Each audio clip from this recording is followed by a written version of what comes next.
Аңсаған сәби бағдарламасы былтырғы жылы 1 қыркүйекте еліміздің президенті Қасым-Жомарт Тоқаевтың бастамасымен айтылған бағдарлама болатын, арнайы.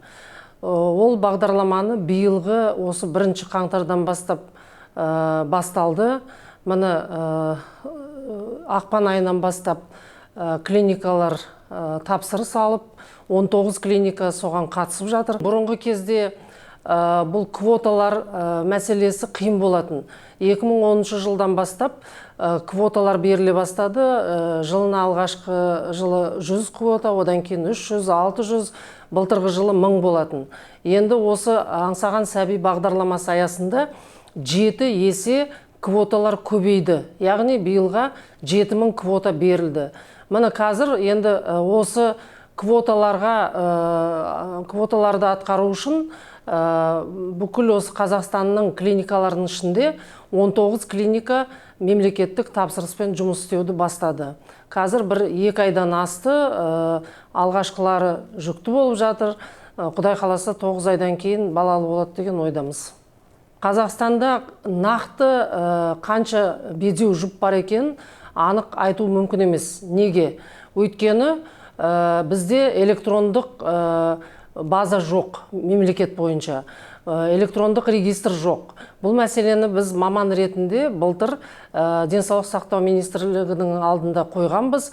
Олар биыл осы электрондық денсаулық сақтау департаментіне өздері тапсырып, содан биыл енді осы жұмысты жылдың аяғына шейін іске қоятын шығар деп ойлаймыз.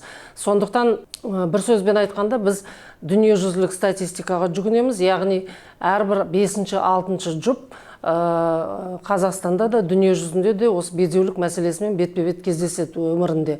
Біреулер бір перзентке зар болғандар, біреулері 2-ші баласын туамай жүргендер, 3-ші баласын туамай жүргендер, жалпы бедеулік мәселесі. Енді орта шамамен айтқанда 15-20% отбасылардың осы мәселемен кездеседі.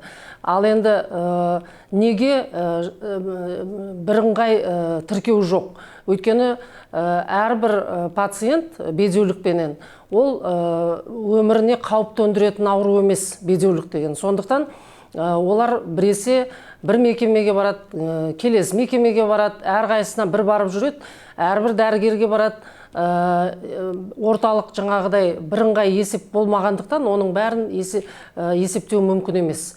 Бірақ енді осы электрондық регистр енгізгеннен кейін біз нақты Қазақстанда қанша бедеу жұп бар, олардың ішінде қаншасы квотаға жүгінуге медициналық көрсетілімдері бар, соны біз анықтаймыз. Квотаны алу үшін біріншіден пациенттер репродуктолог дәрігерге бару керек. Репродуктолог дәрігер ол бедеулікті емдейтін гинеколог. Сол дәрігер қарап отырып, осы денсаулық сақтау министрлігінің арнайы бұйрығы бар, 272-ші бұйрық, өткен жылғы 2020 жылы 15 желтоқсанда шыққан жаңа бұйрық. Соның ішіндегі талаптарға сай ма, сай емес па, жұптарды, соларды анықтайды.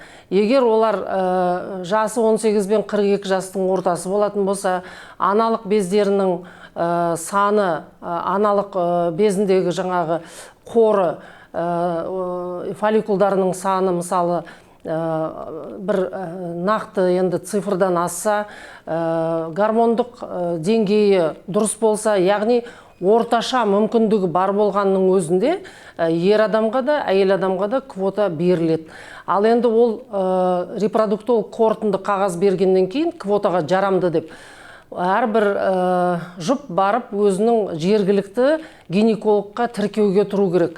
Әрбір ауданда, облыста өздерінің тіркеуі бар, және де комиссия бар. Осы квотаны тіркеуге байланысты оларды қай уақытта береді квотаны, соны қарап отыратын арнайы комиссиялар бар. Негізі бұл сұрақты көп береді. Өйткені олардың денсаулығы қандай, өзгешелігі бар ма деп. Экодан туған балалардың ешқандай өзгешелігі жоқ. олар табиғи жолменен дүниеге келген балалардан ешқандай айырмашылық жоқ. Денсаулық жағынан да, даму жағынан да. Сондықтан ол жерде қорқыныш жоқ. Оны дүние жүзі дәлелдеген, өйткені бұл әдіс 43 жыл дүние жүзінде бар. Қазір 10 миллионнан астам бала дүниеге келді мемлекеттердің бәрінде, жер бетіндегі. Ал енді Қазақстанда 25 мыңға жуық бала дүниеге келді. Алғашқылары үйленіп, өздері ұрпақты болып жатыр. Жалпы Қазақстандағы демографиялық жағдай енді жылдан жылға жақсарып келе жатыр. Өйткені жас ұзақтығы да ұзарып келе жатыр. Мысалы, ерлердің де, әйелдердің де. Өйткені медицина саласында көптеген кардиохирургия, онкология саласы, басқа да салалар қарқынды дамып келе жатыр. Солардың арқасында қазір жас ұзақтығы енді біршама жақсы өзгерістер бар. Ал енді жылына қанша бала дүниеге келеді дегенде, шамамен әрбір жылы 390 мың, 400 мыңға жуық бала дүниеге келіп жатыр. Биылғы өткен жылы енді балалардың келуі дүниеге көбірек болды деп қуанышты хабар болып жатыр. 425 мың сәби дүниеге келіпті өткен жылы. Ол алдыңғы жылға қарағанда 22 мыңға көп. Ол қуантатын жағдай. Енді бірақ демографиялық жағдайды жақсарту үшін ол тек қана біз бедеулікті емдеп жақсарта алмаймыз. Тек қана эко жасап, тек қана квота беріп, онымен жақсарта алмаймыз.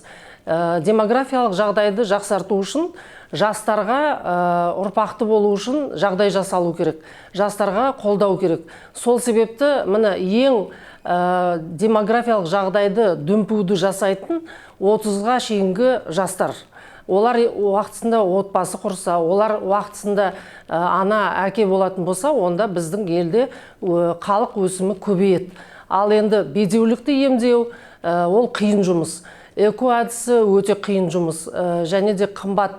Өйткені біз барлық оған керек құрал жабдықты, бүкіл технологияны шетелден аламыз. Сондықтан тек қана осы эко әдісіменен бедеулікті емдеп, демографиялық жағдайды керемет қыламыз деп айта алмаймыз. Сондықтан жалпы жас отбасыларды қолдау ең негізгі үкіметіміздің мақсаты болып жату керек деп ойлаймыз. Оған да бірталай қазір көмек болып жатыр.